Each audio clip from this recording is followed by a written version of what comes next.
Reminder, this is a review of a manga reader. I will be saying some spoilerly things throughout the review, although I will try to keep it vague. Some details will be more likely to slip out. Holy crap, they skipped a lot.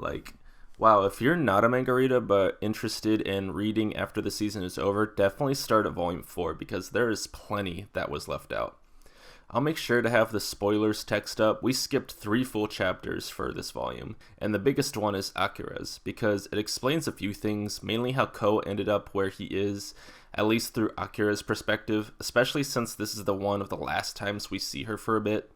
Akira feels responsible for causing a domino effect to cause Ko to stop going to school, and because of that, she's trying to stay his friend to keep encouraging him to go back. They definitely could have added this after the school attack, since they were skipping most pages throughout the first few chapters of Volume 5 anyway, using it as Akira wondering if this is what she deserves, punishing herself for encouraging the girl to ask out Ko, which all led to them eventually in this situation. But let's talk about the positives. Anko. Loving the voice acting, love the animation of her smoking, and love how they got her walking. She's becoming the equivalent of a gunslinger in this vampire world. Her style just feels so unique and cool.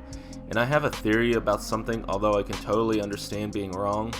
But here's a spoiler theory. Text will be over as I talk about it. Does Anko's blood taste bad because she's already been bitten years ago? Do vampires only turn to kill, so they say, because after a year of the same well, it begins to flatten, so they go to another? Maybe it's something to do with the year rule? This series loves to give clues and have the reader feel like detective too, so that's why I wonder. Anyway, away with the spoiler talk. And for all of Anko's talk of how terrible vampires are, she acts just as bad in a sense in order to beat them. Many similar tactics the vampires use, she uses herself, seducing, controlling, manipulating, deceiving, all in order to kill vampires. She clearly has no issue about it based on her ideologies of what vampires are to humans. But with how good an initiative detective she is, she does bring up the good theory about Ko being unable to achieve becoming a vampire, no matter how hard he will try. And her role being the center of the plot now, with the vampires on the side as she takes the spotlight coming in between Nazuna and Ko. She's even got her own filter in the scenes, almost like a noir coloring palette.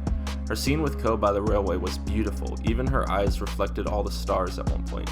For as scary as the vampires can be, she's definitely the most frightening in the cast. The detective arc with the kids walking around the school was alright. I didn't care for it too much in the manga either. Kept expecting Mahiro to spill the beans that he was also dating a vampire, but it never got revealed because he actually doesn't know yet. Originally I thought it was supposed to sort of be like a goodbye for either Ko or Mahiro to their human friends with one last hangout. The teacher vamp was scarier in the manga, but I just accepted after Mirko-chan that horror works better for manga than anime. I also love the additional shot of Ko walking past a bunch of signs of do not enter and turn around, as if seeing how the teacher acted, now he's conflicted of the path he's chose and wondering if he should turn back. But the fact that he's walking past them also shows that he still wants to become a vampire and be with Nazuna. Now let's get to the breakup scene. When Ko tells Nazuna he's fine with how things are, they did this scene perfectly, showing how Nazuna's saddened gaze over the floor, almost as if she's disappointed in herself. And they did even the main shot of Nazuna staring at the floor as she tries to push him away from becoming a vampire. Not because she's afraid of him becoming what the teacher was, but because she's afraid that he's going to break her heart even worse than how she's feeling right now. The lighting was a nice touch, but in the manga there was no lights turning out. He just pushes her and lands on top of her. They still illustrate the situation perfectly though. Everyone's trying to make Ko's decision for him except for Nazuna. Although she more so pushes him towards the direction that won't hurt her the most, she wants him to make that choice himself. And the lighting when Ko's running from the cops feels so nostalgic of old school movies from the late 80s to early 90s. I love that so much. Right now I imagine we'll end on chapter 46, quite possibly 47, depending on how they pace it. I personally think paralleling how they met to finish the season off will be nice, but I also understand if they want to try to add the chapter of Nazuna admitting she likes Ko for the ending. The rest of the volume will definitely be how they open up season 2, although it feels weird since after mid-season volume 6 we don't really get a conclusion to one story that the manga definitely pushes and instead gets an entirely different arc, although not too left field given who the antagonist is going to be. The next vid is going to be both a review of the final episode and overall review of the series. Hopes it gets out soon. I will also be reviewing volumes 8 and 9 of Call of the Night.